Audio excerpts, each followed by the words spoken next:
بہت ہی ایک نایاب قصہ آج آپ حضرات کی خدمت کے اندر لے کر آیا ہوں۔ حضرت عبداللہ بن مبارک رحمۃ اللہ علیہ بازار کی طرف گئے اور جا کر دیکھا کہ ایک نوجوان وہ کھڑا ہوا ہے اور مزدوروں کو اور مستریوں کو بتا رہا ہے کہ فلاں جگہ پر میرا یہاں پر یہ مال بنانا ہے آپ لوگوں نے، اور فلاں چیز یوں بنانی ہے، کمرے اس طرح کے ہوں اور مال کی بناوٹ اس قسم کی ہو۔ یہ ساری کی ساری باتیں اس کو سمجھائیں، اور اسی دوران عبداللہ بن مبارک رحمۃ اللہ علیہ نے یہ ساری کی ساری باتیں وہاں پر کھڑے ہو کر سنی۔ اس کے بعد وہ نوجوان حضرت عبداللہ بن مبارک رحمۃ اللہ علیہ کی طرف متوجہ ہوا، فرمایا حضرت آپ یہاں پر کیسے؟ فرمایا وہاں سے گزر رہا تھا اور آپ کے پاس آ گیا ہوں، یہاں پر اس لیے کھڑا ہو گیا ہوں۔ وہ نوجوان کہنے لگا کیا خدمت کر سکتا ہوں؟ حضرت عبداللہ بن مبارک رحمۃ اللہ علیہ نے فرمایا کتنے لاکھ میں یہ مال تیار کرنا ہے؟ کہنے لگا حضرت اتنے لاکھ میں، اور وہ جو رقم اس نے طے کر رکھی تھی وہ بتائی۔ حضرت عبداللہ بن مبارک رحمۃ اللہ علیہ نے فرمایا یہ رقم اگر تم مجھے دے دو، میں جنت کے اندر سونے اور چاندی کی اینٹوں کا اور اسی طرح زعفران کی گھاس لگے ہوئے اور کستوری اور عنبر سے بنے ہوئے گارے کے ساتھ میں ایک محل جو ہے وہ تمہیں تیار کر کر دلوا سکتا ہوں۔ اس نوجوان نے کہا کہ مجھے سوچنے کے لیے ایک رات دے دے۔ رات کو جس وقت گیا اور اس نے جا کر سوچا، حضرت عبداللہ بن مبارک رحمۃ اللہ علیہ نے بھی اللہ تعالیٰ کے دربار کے اندر فریاد کی، یا اللہ اس رات کے اندر اس کو اچھا فیصلہ کرنے کی آپ جو ہے وہ توفیق دیں۔ صبح کے وقت وہ نوجوان ایک تھیلا بوری لے کر حضرت عبداللہ بن مبارک رحمۃ اللہ علیہ کے پاس آیا اور کہا کہ حضرت اتنے لاکھ درہم آپ لے لیں، اور دینے کے بعد چلا گیا۔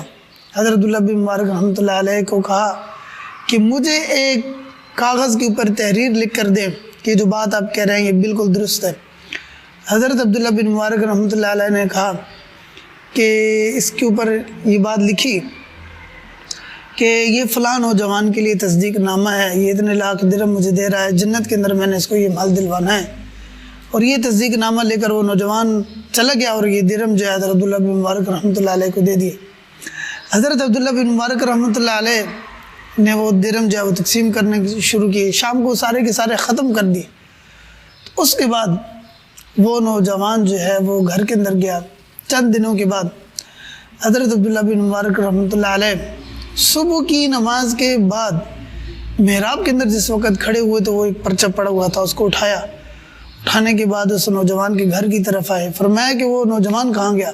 کہا اس کا انتقال ہو گیا، اور اس نے وصیت کی تھی کہ مرتے وقت میرے یہ قبر کے اندر یہ آپ نے جو ہے وہ پرچہ رکھ دینا ہے۔ وہ پرچہ رکھ جس وقت وہ دیکھا تو عبداللہ بن مبارک رحمۃ اللہ علیہ نے فرمایا کہ یہ پرچہ دیکھو۔ دیکھنے کے بعد وہ بہت زیادہ حیران ہوئے کہ یہ پرچہ تم نے اس کی قبر کے اندر رکھا تھا۔ وہ اٹھایا اور اٹھا کر وہاں سے جو ہے وہ چل دی، اور فرمایا کہ اللہ تعالیٰ کی ذات نے اس کو وہ مال عطا فرما دیے۔ ایک اور نوجوان کھڑا ہوا، اس نے کہا کہ اس کی ڈبل مجھ سے لے لیں اور یہ مال مجھے بھی دلوا دیں۔ فرمایا کہ اس نے جو سودا کیا تھا وہ بن دیکھے کیا تھا، اور تم جو سودا کر رہے ہو وہ سودا دیکھ کر رہے ہو، لہذا اب دوبارہ نہیں ہو سکتا۔ ہماری زندگی کے اندر بھی بہت سارے نیک اعمال ایسے ہوتے ہیں ان کا بدلہ میں نظر نہیں آ رہا ہوتا۔